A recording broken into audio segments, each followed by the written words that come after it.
Hello and welcome back to Denver Dzogchen podcast. I'm here once again with Joe Wagner, and we're continuing our series on the 4 thoughts that turn the mind toward the Dharma, or the 4 mind changings, whatever you like. And last time we talked about precious human birth, which is really the gratitude and recognition of what a special opportunity we have and what amazing conditions we have for those of us who have encountered the Dharma, which certainly all of our listeners have. Next, we're going to move on to impermanence and death. And these are really, they're heavy. People don't want to think about this often. You know, myself, I lost my dad suddenly from a heart attack at a pretty young age.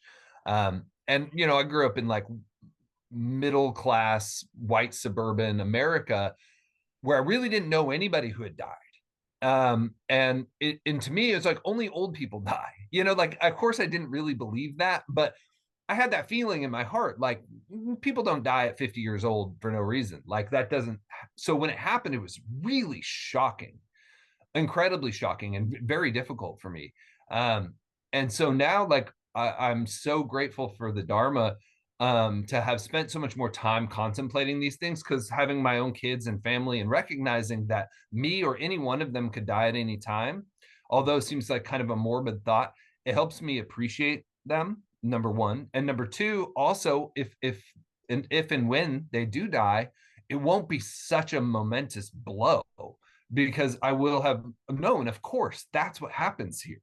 And so I don't think that we do ourselves a lot of favors by just, like, you know, plugging our ears and sticking our head in the sand. This stuff will happen. It's inevitable. At some point in your life, somebody you know will die that will probably surprise you. I mean, it happens to almost all of us.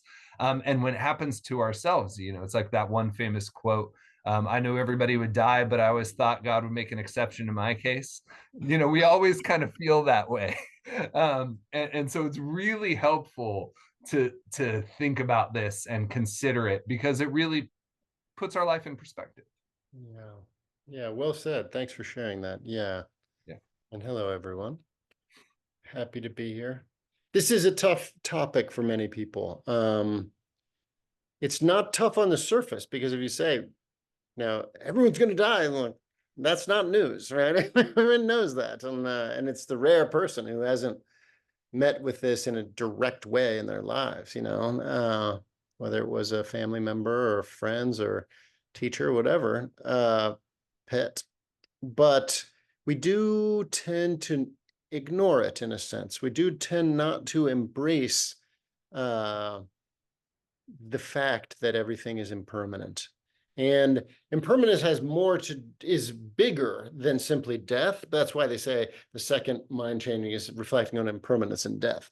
Impermanence has 2 aspects, right? It has an outer aspect that everything is constantly changing. You look at your desk today, and then tomorrow you look at your desk and it's totally different, right? Things are going differently all the time. That's the outer form of impermanence. Everything that's been put together out of, that comes together, it has inherent in it the coming apart of those things, whether it's heaping things together or it's the human body coming together, all these things, right? And our own breathing, right? One moment we're breathing in, the next moment we're breathing out, and that in-breath is completely gone. This is the nature of the world, and we know that. That's not news to anyone. That's the outer kind of impermanence. You know, I have a garbage can, and I just noticed this because it was garbage day. I had to take it out there, and it's got a crack in it, and the crack is quite a bit bigger than it was last time. It's like a public one, you know, so I'll probably have to contact the city and get it swapped out. It's like, not even my garbage can, which is made out of heavy duty plastic, is really permanent. It doesn't last, right? That's the outer. The inner one is that we can come to understand that everything in the world, in our inner lives as well as our outer lives, the subtle aspect of impermanence is that nothing can remain completely identical at all times. Everything is shifting all the time. And the thing that is most shifting is ourselves. And we notice this in our minds, right? Our mind, one minute I'm happy about something, next minute I'm sad. And that happiness is utterly gone. And it's a continuous shifting. The Buddha, through his incredibly profound and deep meditation, and I think this has been backed up by many masters for many thousands of years, said that in the time it takes for a single finger snap to occur, very short, there are actually 60 individual moments in there. And in every single moment, things are shifting. So there's this outer kind of impermanence where, I can't find my wallet, but I found it yesterday, kind of that sort of thing. And then the inner kind of impermanence, which is that at all moments, impermanence is impacting us everywhere. And if you think about it, this is very powerful to reflect on, because most of our suffering that we bring about, most of our emotional and psychological suffering, is because we really want things to be lasting, and they're not. Relationships are continuously changing, whether they're changing in a gross way from being married to being divorced, or they're changing in a subtle way from all the subtle changes that go between two people that are in any kind of relationship, whether it's your boss or your partner or your pet, that's shifting at all times. And one important thing for us all to do is to try to become as aware of this as we can. Simply by becoming aware of it, it loosens up a little bit of our grasping, our craving. And it's the grasping that really causes the suffering. It's not the changes. It's the fact that we do not want the changes to occur, right? My bank account had $10,000 in it, and now my bank account has $47 in it. This is a change I do not want. But by reflecting on this and trying to become as conscious of it as we can, then, as you said, you become a little looser in your holding, and that looseness provides a great deal of relief. So it's actually worth reflecting on right there, just impermanence. When we think about death, it's more serious, right, in a sense, because for us, death is a permanent change of affairs, right? I was at a memorial service for someone who was in our meditation group who passed away at the end of last year over the weekend, and he was not very old, and his mother was there, and other family members, and it's a time of, some are more of a tragedy than others. This was a bit of a tragedy, but even in the most best possible case, where the person dies of old age after a long and successful, healthy life, there's a tremendous sense of loss there. But if we reflect on impermanence in a regular way, and we really come to understand the shifting nature of the sands that we stand on, even death can lose a little bit of its sting. And not because we think, oh, the person's going to be fine, they're in another place, it's going to be, or any of that stuff. We don't even have to go that far. We can just recognize that everything is continuously changing. And the coming together and moving apart of everything is part of being alive. In fact, it's really the spice or the salt that makes life tolerable. If things didn't change, life would be almost an intolerable situation, I think.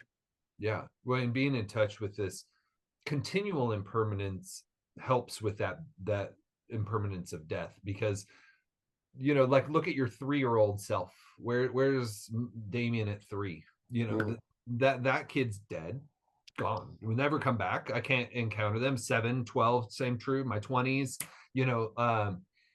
we're always dying, and even moment to moment. And in some ways it sounds like almost that would be worse, but in a lot of ways it's better, because we can notice, where's the Joe and Damien from the beginning of this podcast?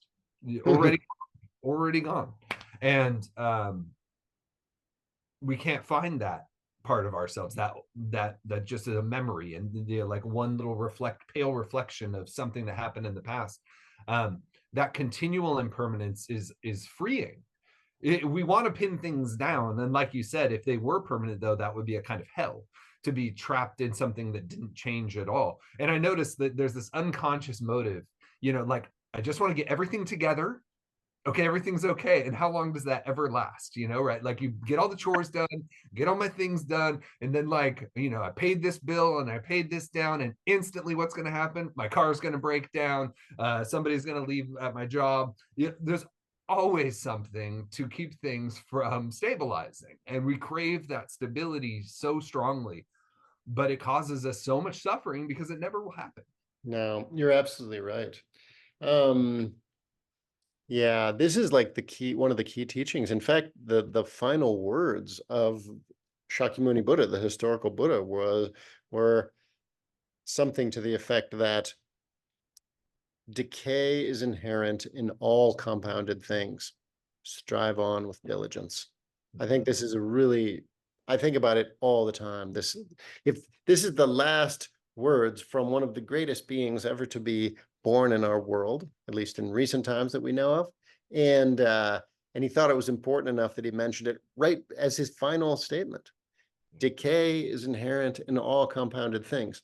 To break that down, sometimes they say that all birth ends in death, all meeting ends in parting, all gathering ends in dispersion, and all building ends in destruction. And this is something everyone knows, but we often put it to the side and think, yeah, but, and that is the danger. If we put this again and again in the center of our vision, it has a very interesting effect, as I know you've experienced, and I have too. Anyone who reflects quite a bit on death, you actually find yourself a lot more upbeat. You realize death is guaranteed, but I happen to be alive right now. Wow. And that goes for oneself, and also whether you're, even if you're angry at your wife or angry at your partner, whatever, you realize when you think about death, it's okay. I get to be angry at this person because they're alive. So you have this kind of like, it can really deepen your appreciation of today, which is, as we said, all we've really got. So it's a very profound way to look at things. And it has in my experience, has the exact opposite effect of what you'd think. You'd think you'd become more and more morbid and depressed. And in fact, you become more jolly, more life affirming, a lot lighter. And when deaths do occur, you are in some way prepared, in that you are not, if you really allow yourself to do what feels natural, which is to put it to the side. And our culture does that so much, we pump the bodies full of embalming fluid and they don't decay. We put them in these fancy boxes so that they'll be preserved. There's something out of alignment with reality in that. And that's not, that doesn't help us as much as we maybe could be helped if it was a little bit more in the center, like it is in so many traditional cultures. There, early in my 20s, I read a book by Stephen Levine called A Year to Live. I know that book. That book changed my life. When you don't know what to do with your life, all you have to do is think about death. Like if you had a year to live, what would you do? If you had a month to live, what would you do? If you had a week to live, what would you do? If you had a day to live, what would you do? If you had an hour to live, what would you do? If you answer those questions, what's important to you gets really, really clear. And I found no more better compass than that in life. Beautiful. Beautiful. Yeah, I read that book also, and I never had the pleasure of meeting Stephen Levine, who has passed away, but two of his books have been really impactful. So we throw them out there so people will check them out. One is A Year to Live, and the other one is Who Dies, which is a very powerful book about death. He and his wife did a lot of work with the dying, and inspired me to, at one point in my life, to become a hospice volunteer, just to be around that a little more. And yeah, those guys are great, and those books are great. So I encourage people to check them out. It's very odd how it is deeply counterintuitive to think about the fact that you will be parted from everyone you know. Either you'll be departing or they will, for sure, no matter what your relationship is like. It cuts through a lot of the BS of living and a lot of the holding on to your sort of your view as being right, and that person wronged me, this kind of stuff. And as such, it really allows your spirits to be lifted.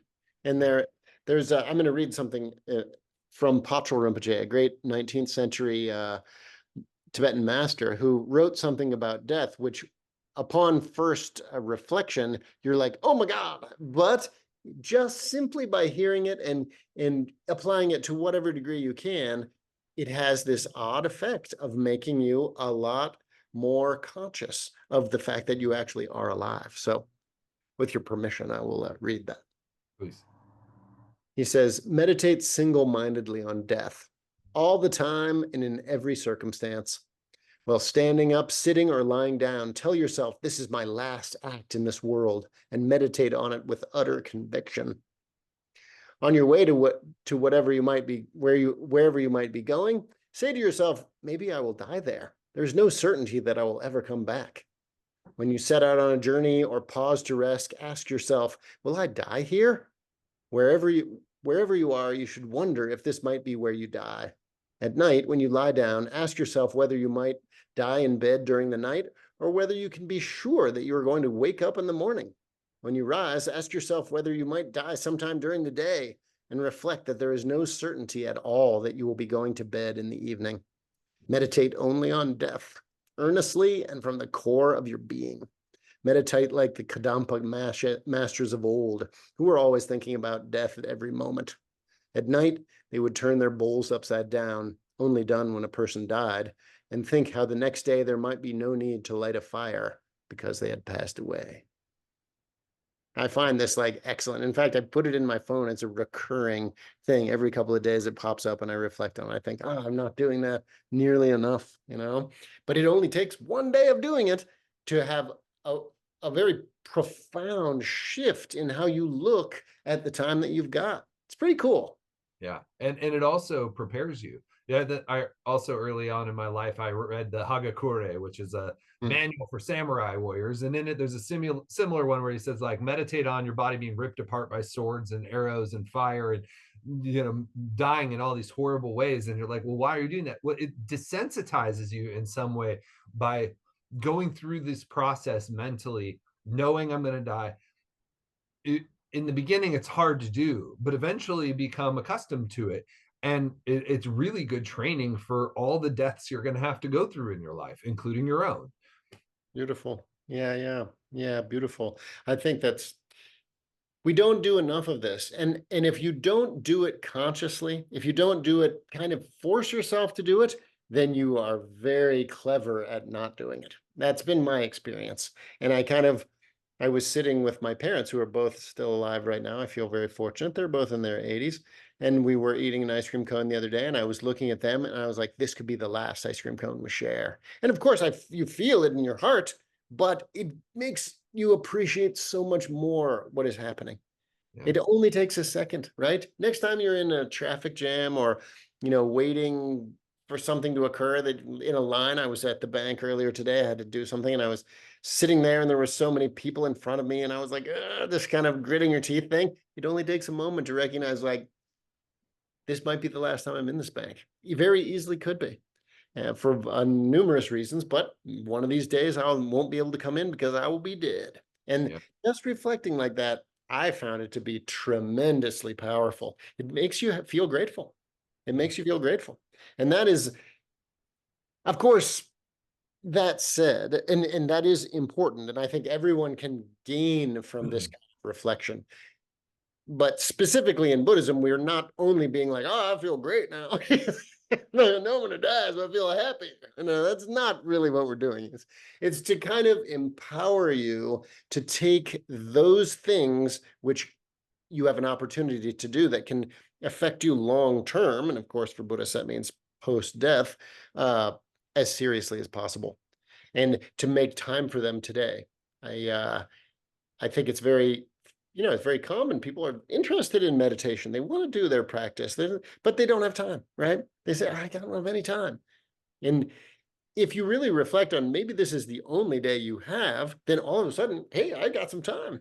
And it can be very powerful for encouraging us to get onto the cushion, to apply the techniques, to say the mantras, whatever it happens to be that you're doing as your practice.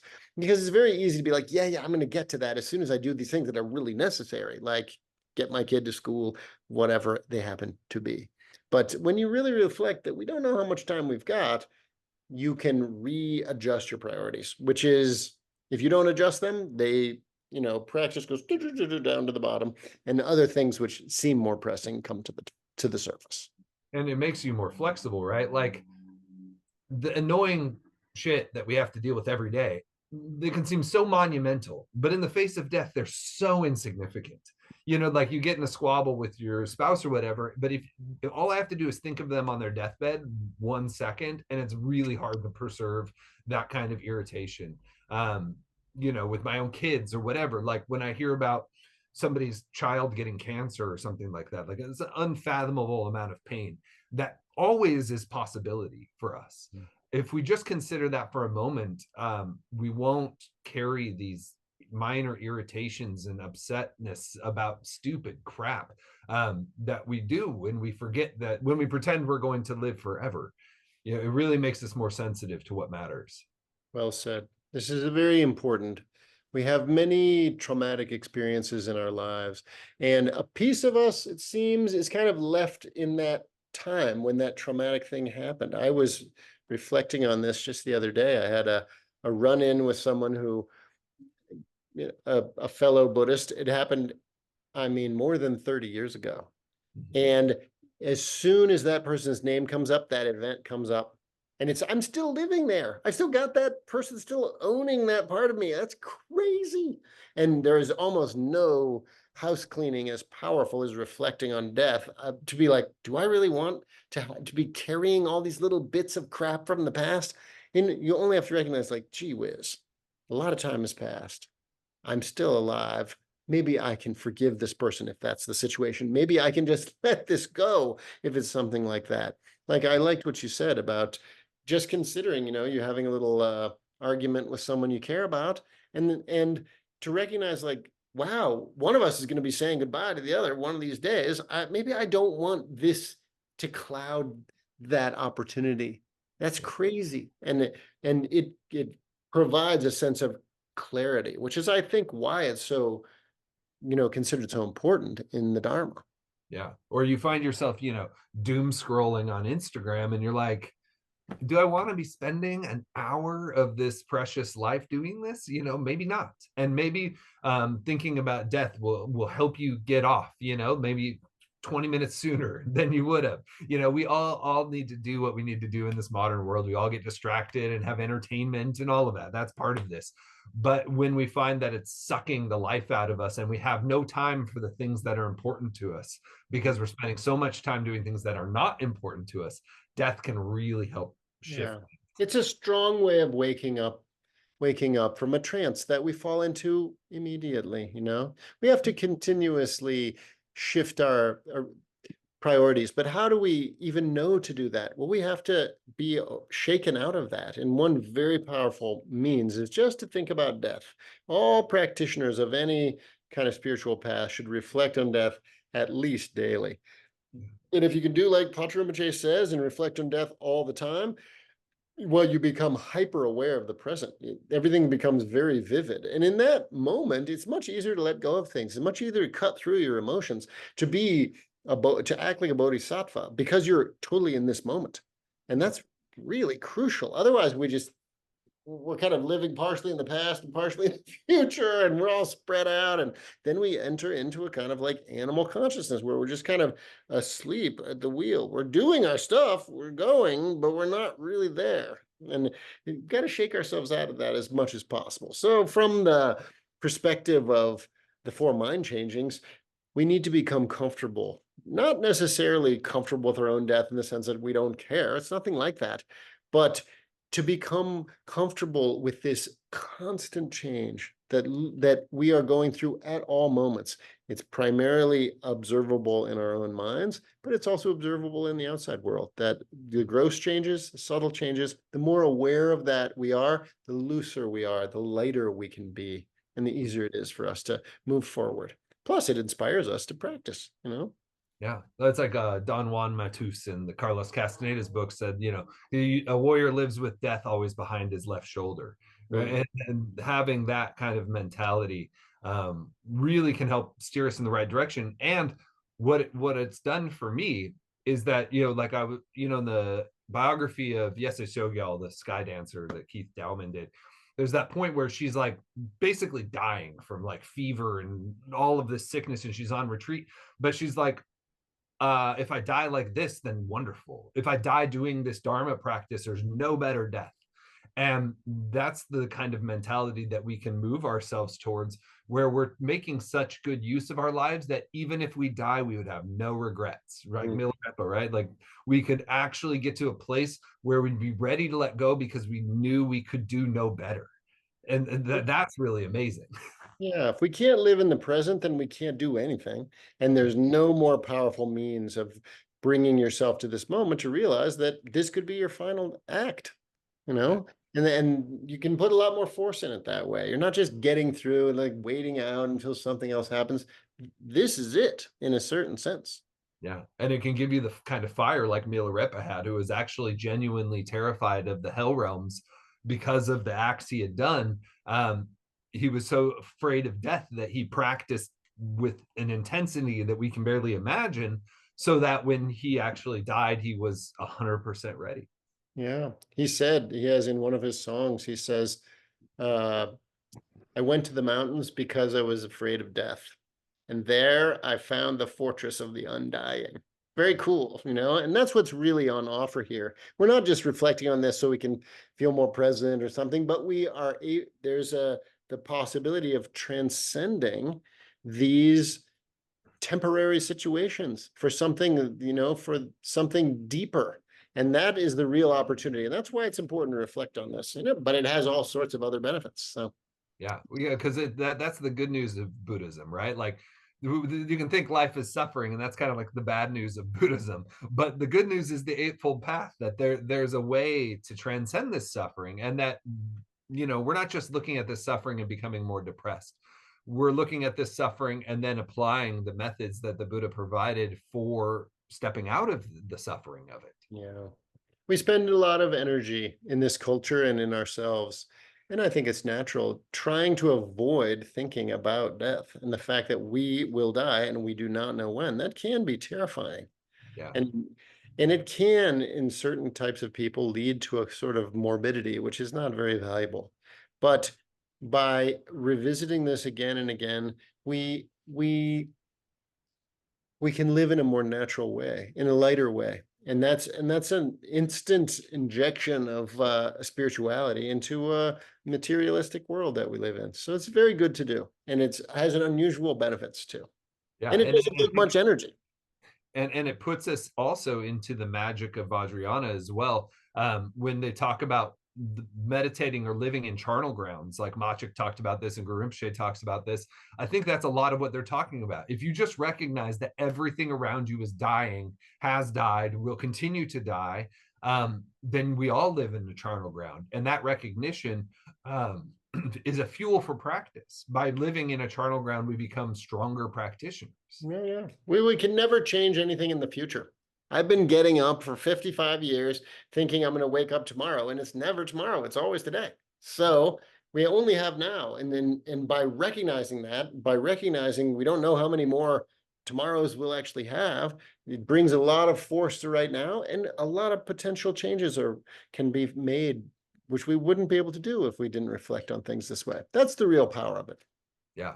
Well, I think this was a fantastic discussion, and it's so good to go over these things. Like I've been practicing this for 20 years, you even longer, and they just get deeper. The four thoughts that turn the mind, they become more powerful, more useful, more interesting, and even more profound.